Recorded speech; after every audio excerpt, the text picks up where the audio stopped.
السلام علیکم۔ میری نانی نے میری شادی ایک 50 سال کے آدمی سے کروا دی۔ ان کے 2 بچے تھے جو کہ مجھ سے بھی بڑے تھے۔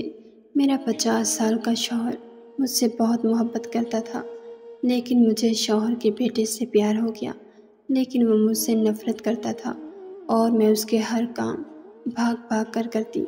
ایک دن گھر میں کوئی نہیں تھا اور میں اپنے کمرے میں لیٹی ہوئی تھی۔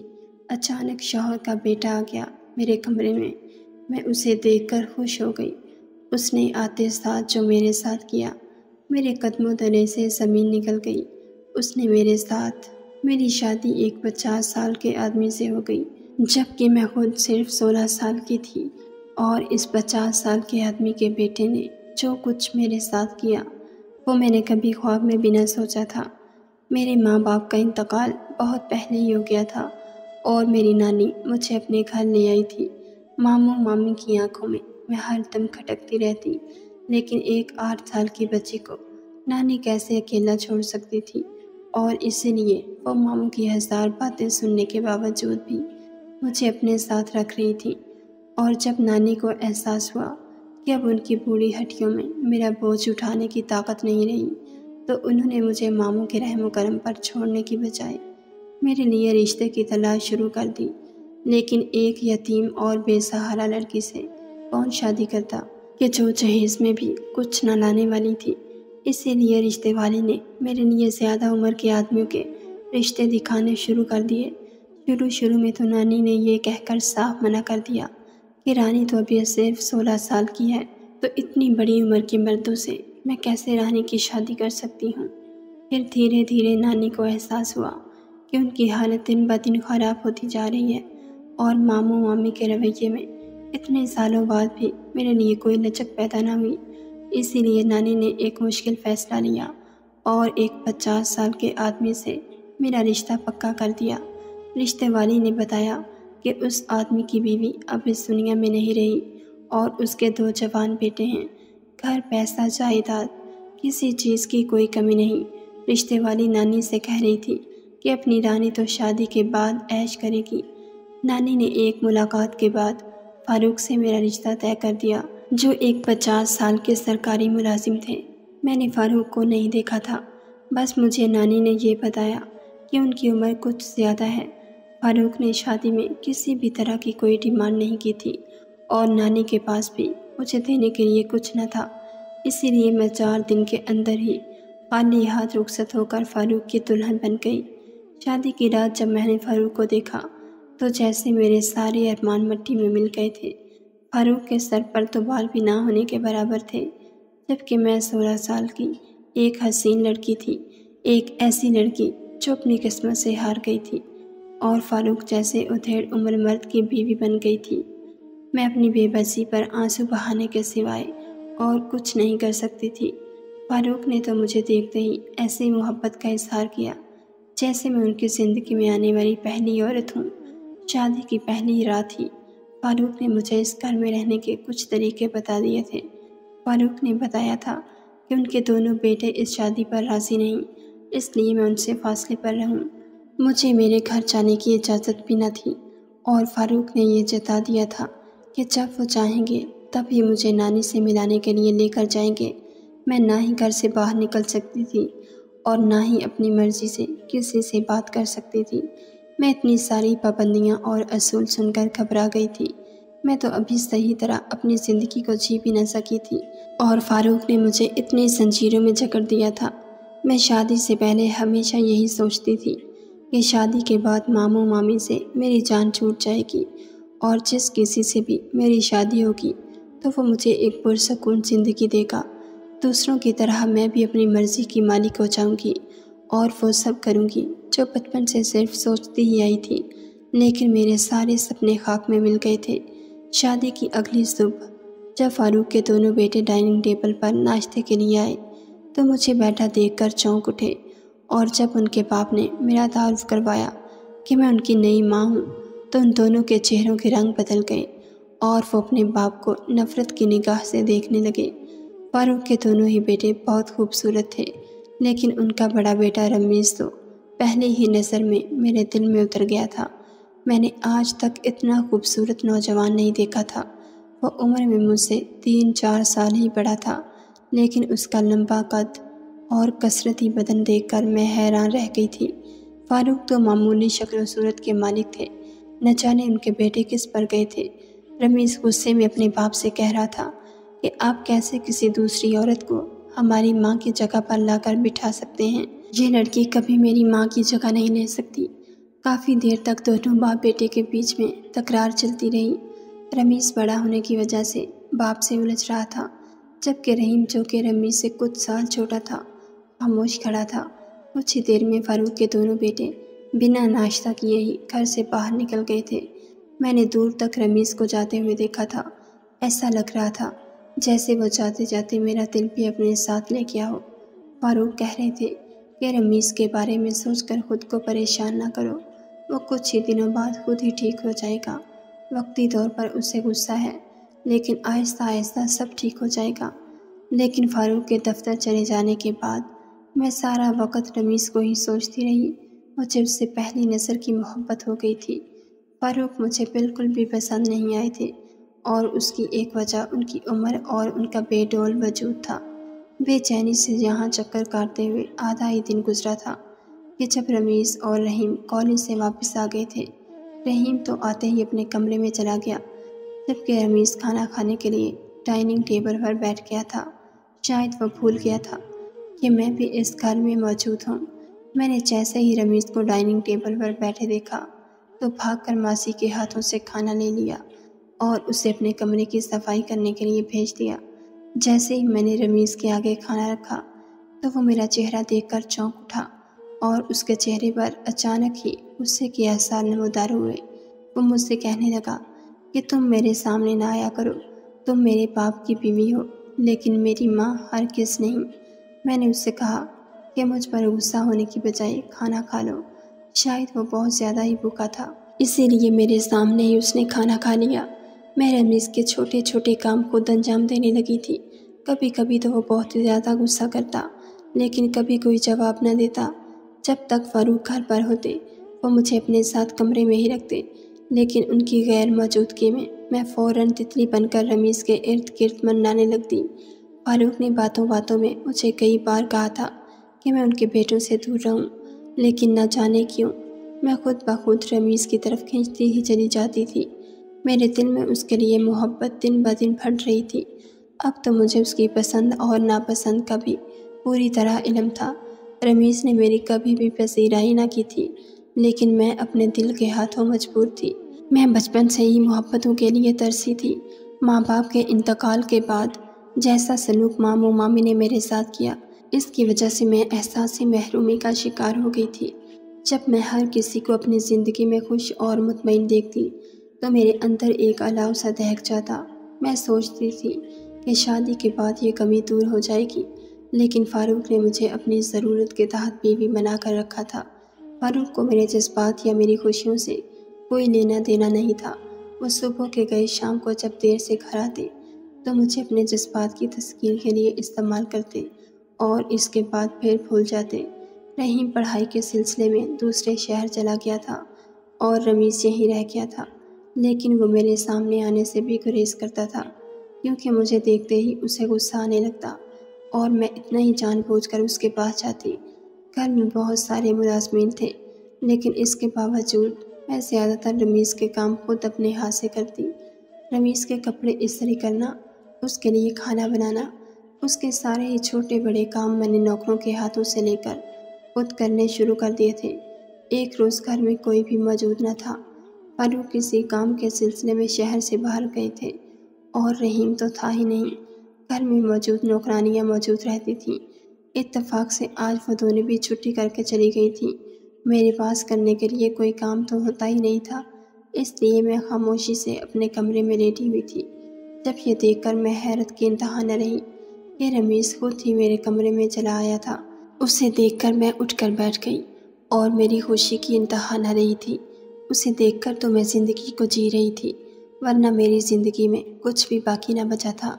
فاروق مجھ پر کتنی ہی محبت کیوں نہ لٹاتے، لیکن مجھے ان میں کوئی دلچسپی نہ تھی۔ انسان کو محبت بھی اپنے پسندیدہ شخص سے ہی چاہیے ہوتی ہے، میرا حال بھی کچھ ایسا ہی تھا۔ مجھے صرف رمیز کی محبت چاہیے تھی، اور آج مجھے لگ رہا تھا کہ شاید میرا انتظار تمام ہونے والا ہے۔ رمیز چھوٹے چھوٹے قدم اٹھاتا میرے پاس آیا، اور آتے ہی اس نے جو میرے ساتھ کیا تو میرے قدموں تلے سے زمین نکل گئی۔ میں سوچ بھی نہیں سکتی تھی کہ رمیز میرے ساتھ ایسا کچھ کر بھی سکتا ہے۔ وہ مجھ سے نفرت کی انتہا پر تھا، اور اسی نفرت میں رمیز نے ایک ایسا قدم اٹھایا تھا جو میرے وہم و گمان میں بھی نہ تھا۔ اس نے خود ہی اچانک سے اپنی شرٹ کے سارے بٹن توڑ دیے اور میرے دونوں ہاتھوں کو پکڑ کر اپنی گردن پر نشان ڈالنے لگا۔ ساتھ ساتھ ہی وہ کہتے جا رہا تھا کہ مجھے چھوڑ دیں اور یہ سب نہ کریں۔ آپ میری ماں کی جگہ ہیں اور یہ سب آپ کو زیب نہیں دیتا۔ میں بھلے ہی آپ سے لاکھ نفرت کرتا ہوں، لیکن اس کا یہ مطلب ہرگز بھی نہیں کہ میں اپنے باپ کو دھوکہ دوں گا۔ میں آپ کے کہنے پر آپ کے ساتھ کوئی رشتہ نہیں بنا سکتا، کیونکہ ہم دونوں کے درمیان صرف ایک ہی رشتہ ہے، اور وہ ماں بیٹے کا ہے۔ میں حیران و پریشان سی رمیز کو دیکھ رہی تھی، اور مجھے کچھ بھی سمجھ نہیں آ رہا تھا کہ وہ کیا کر رہا ہے۔ اس نے اپنی حالت ایسی کر لی تھی کہ جیسے میں نے اس پر حملہ کر دیا ہو۔ میں پریشانی کے عالم میں اسے روکنے کی کوشش کر رہی تھی کہ جب یہ دیکھ کر میری جان نکل گئی کہ کمرے کے دروازے پر فاروق کھڑے تھے، مجھے غضبناک نظروں سے دیکھ رہے تھے۔ مجھے جب تک ساری بات کی سمجھ آتی، پانی سر سے گزر چکا تھا۔ فاروق شاید دوسرے شہر نہیں گئے تھے اور گھر واپس لوٹ آئے تھے۔ میں اس بات سے ناواقف تھی، کیونکہ رمیز یہ بات اچھی طرح جانتا تھا، اور اس نے اس بات کا پوری طرح فائدہ اٹھایا تھا۔ رمیز کو علم تھا کہ میں اس کے لیے کچھ جذبات رکھتی ہوں، اور اسی لیے وہ میرے کمرے میں چلا آیا۔ اسے معلوم تھا کہ میں ہرگز بھی اس کے آنے پر کوئی ہنگامہ نہیں کروں گی۔ وہ جو چاہتا تھا اس میں پوری طرح کامیاب ہو چکا تھا۔ فاروق نے کمرے میں آتے ہی میرے چہرے پر اتنی زوردار تمچہ مارا تھا کہ میں بیڈ پر اونھے منہ گر پڑی۔ فاروق نے مجھے اپنی لاتوں پر رکھ لیا تھا۔ رمیز انہیں روکنے کی پوری کوشش کر رہا تھا، لیکن فاروق کے سر پر تو جنون سوار تھا۔ رمیز اپنے باپ سے کہہ رہا تھا کہ جانے دیجیے، چھوٹی ماما سے غلطی ہو گئی۔ میں تو بس یہی پوچھنے آپ کے کمرے میں آیا تھا کہ آپ آج ابھی تک گھر کیوں نہیں آئے، لیکن یہاں آ کر شاید میں نے غلطی کر دی۔ فاروق بھی غصے میں کہہ رہے تھے کہ ہاں، یہ بدذات عورت جانتی تھی کہ میں دوسرے شہر جاؤں گا، اور اس نے شاید اسی بات کا فائدہ اٹھایا۔ میں نے اسے یتیم سمجھ کر اپنے گھر میں جگہ دی، اور اس نے تو میری ہی عزت مٹی میں ملا دی۔ فاروق میری ایک بھی بات سننے کو تیار نہ تھے۔ جب ان کا غصہ کچھ کم ہوا تو رمیز انہیں ہاتھ پکڑ کر کمرے سے باہر لے گیا، اور اس نے مجھے فاروق سے کوئی بات کرنے ہی نہ دی۔ فاروق جاتے جاتے مجھے کہہ گئے کہ فوراً اپنا سامان باندھ لو اور یہاں سے ابھی اسی وقت دفع ہو جاؤ۔ جاتے جاتے وہ طلاق کے 3 بول بھی میرے منہ پر مار گئے تھے، اور میں سکتے کے عالم میں اپنی جگہ کھڑی رہ گئی تھی۔ رمیز نے تو میرے ساتھ وہ کیا تھا کہ میں آئینہ دیکھنے کے قابل بھی نہ رہی تھی۔ چہرے سے خوبصورت نظر آنے والا رمیز اندر سے اتنا بدصورت بھی ہو سکتا ہے کہ میں مر کر بھی نہیں سوچ سکتی تھی۔ اس نے تو اپنی نفرت میں مجھے جلا کر بھسم کر دیا تھا، اور اب میرے پاس سر چھپانے کی بھی کوئی جگہ باقی نہ رہی تھی۔ میں فاروق کو کسی بھی طرح اپنی سچائی بتانا چاہتی تھی، لیکن رمیز کسی دیوار کی طرح ہمارے بیچ حائل تھا۔ میں روتی پیٹتی اپنا سامان لے کر واپس ماموں کے گھر چلی آئی۔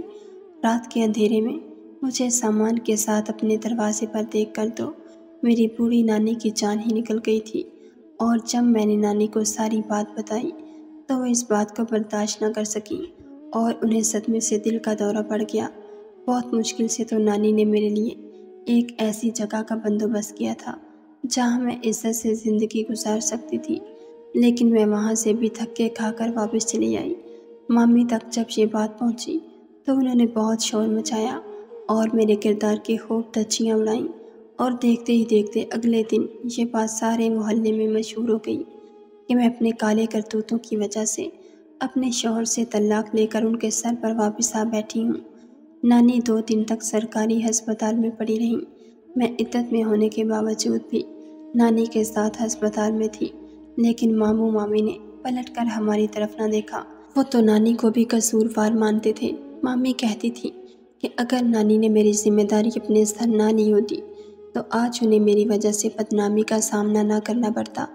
نانی کی حالت ہر گزرتے لمحے کے ساتھ بگڑتی جا رہی تھی اور 2 دن کے بعد ڈاکٹروں نے یہ کہہ کر معذرت کر لی کہ وہ نانی کو نہیں بچا سکے۔ میری پوری دنیا میری نانی ہی تھی جو اب مجھے چھوڑ کر جا چکی تھی، اور میں نہیں جانتی تھی کہ اب میرے ساتھ آگے قسمت کیسا کھیل کھیلنے والی تھی۔ رمیز نے صرف میرا گھر ہی نہیں اجاڑا تھا بلکہ میری نانی کی موت کی وجہ بھی بن گیا تھا۔ نانی کو سپرد خاک کر دیا گیا تھا، لیکن مامی نے اس کا الزام بھی میرے حصے میں ڈالا کہ میں نے اپنی نحوست سے اپنے ماں باپ کے ساتھ ساتھ اپنا گھر اور نانی کو بھی کھا لیا۔ مامی نے مجھے بالکل نوکروں والی جگہ پر رکھ دیا تھا۔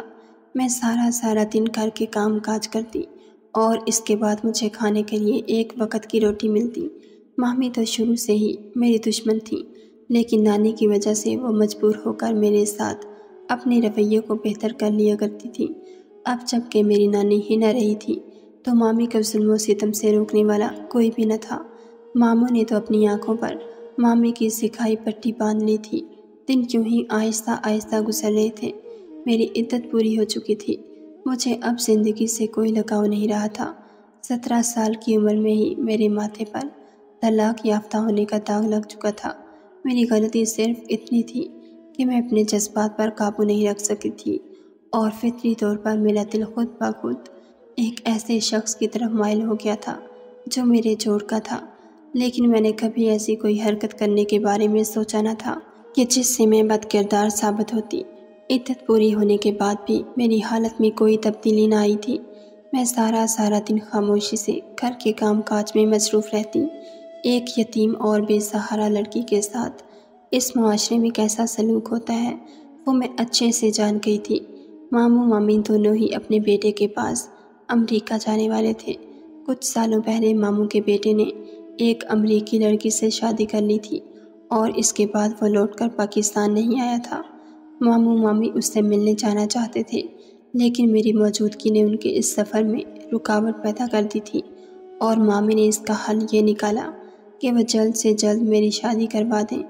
مامی نے نہ ہی میری حالت کی پرواہ کی تھی اور نہ ہی انہیں میرے جذبات سے کوئی لینا دینا تھا۔ انہیں بس اپنے بیٹے کے پاس جانے کے لیے میری شادی کروانی تھی۔ مامی نے ایک دن اچانک ہی شام کے وقت مجھے کہا کہ رات کو تمہارا نکاح ہے، تمہارا رشتہ آیا تھا اور میں نے ہاں کر دی۔ سادگی سے تمہاری شادی ہو رہی ہے۔ میرے لاکھ منع کرنے کے باوجود بھی مامی نے کہا کہ اگر میں نے شادی نہ کی تو مجھے گھر سے باہر کھڑا کر کے وہ اپنے بیٹے کے پاس چلی جائیں گی، پھر جہاں میری مرضی میں چلی جاؤں۔ یہ سن کر میرے رونگٹے کھڑے ہو گئے کہ ابھی تو ماموں کا سہارا ہے، لیکن بے سہارا ہو کر تو میں مٹی میں مل جاؤں گی۔ مرتا کیا نہ کرتا کہ مستاق میں نے نکاح نامے پر دستخط کر دیے اور بنا جانے ہی کہ میری شادی کس سے ہوئی ہے میں رخصت ہو گئی۔ اب تو میری آنکھوں سے آنسو بھی نہ گرتے تھے کہ ایک وقت میں اس قدر روئی تھی کہ آنکھیں ویران ہو گئی تھیں۔ 17 سال کی عمر میں ایک ایسی زندگی گزار رہی تھی جہاں نہ ارمان تھے اور نہ ہی خوش رہنے کی کوئی خواہش، بس زندگی کو گھسیٹنا تھا۔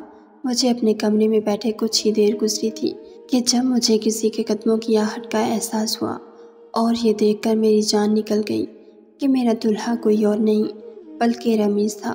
وہ میرے قدموں میں بیٹھ کر مجھ سے معافی مانگ رہا تھا اور میں خوفزدہ نظروں سے اسے دیکھ رہی تھی۔ میں سوچ بھی نہیں سکتی تھی کہ میں رمیز کی دلہن بنوں گی۔ رمیز کہہ رہا تھا کہ میرے ساتھ جو کچھ بھی اس نے کیا اس کے بعد اسے ایک پل کا بھی چین نصیب نہ ہوا، اور وہ ہر وقت ایک اندر کی آگ میں جل رہا تھا۔ اس کا ضمیر اسے ملامت کر رہا تھا۔ وہ کہہ رہا تھا کہ وہ ایک برا لڑکا نہیں تھا، لیکن وہ اپنی ماں کی جگہ پر مجھے دیکھ کر مجھ سے حسد میں مبتلا ہو گیا تھا۔ وہ ہاتھ جوڑ کر میرے سامنے بیٹھا کہنے لگا کہ جب اسے معلوم ہوا کہ میری نانی کا صدمے سے انتقال ہو گیا ہے، اس دن کے بعد سے تو وہ جیسے کانٹوں پر زندگی گزارنے لگا، اور پھر جب وہ اپنے ضمیر کی مار برداشت نہ کر پایا تو اس نے یہ بات اپنے باپ کو سچ سچ بتا دی، اور اس کے باپ نے اسے معاف کر دیا، لیکن ساتھ ہی یہ بھی کہا کہ اگر اپنے ضمیر کی مار سے بچنا چاہتے ہو تو اس یتیم اور بے سہارا لڑکی کو پناہ دو جو تمہاری وجہ سے رسوا ہوئی ہے۔ رمیز کو اپنے کیے پر پچھتاوا تھا اور میں سوچ رہی تھی کہ مجھے کیا کرنا چاہیے۔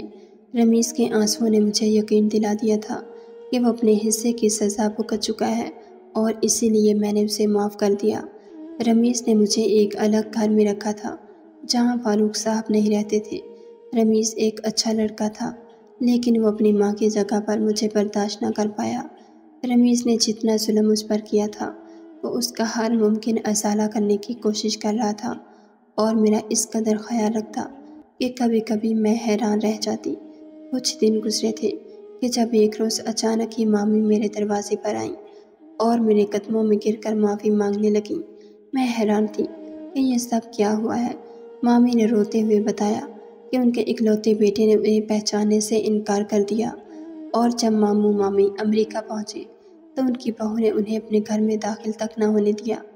مامی کے اکلوتے بیٹے نے انہیں 2-4 دن ایک ہوٹل میں ٹھہرایا اور پھر یہ کہہ کر واپس پاکستان روانہ کر دیا کہ آئندہ آپ مجھ سے ملنے نہیں آنا۔ اگر کبھی مجھے آپ کی یاد آئے گی تو میں خود پاکستان چلا آؤں گا۔ مامی اپنے جس بیٹے پر غرور کرتی تھی اسی بیٹے نے انہیں پلٹ کر تک نہ دیکھا تھا۔ مامی کا سارا غرور خاک میں مل گیا تھا۔ مامی کہہ رہی تھی کہ تمہیں یتیم اور بے سہارا کہتے کہتے میں نے اپنی ساری زندگی گزار دی، اور آج بڑھاپے میں خود بھی بے سہارا ہو گئی ہوں۔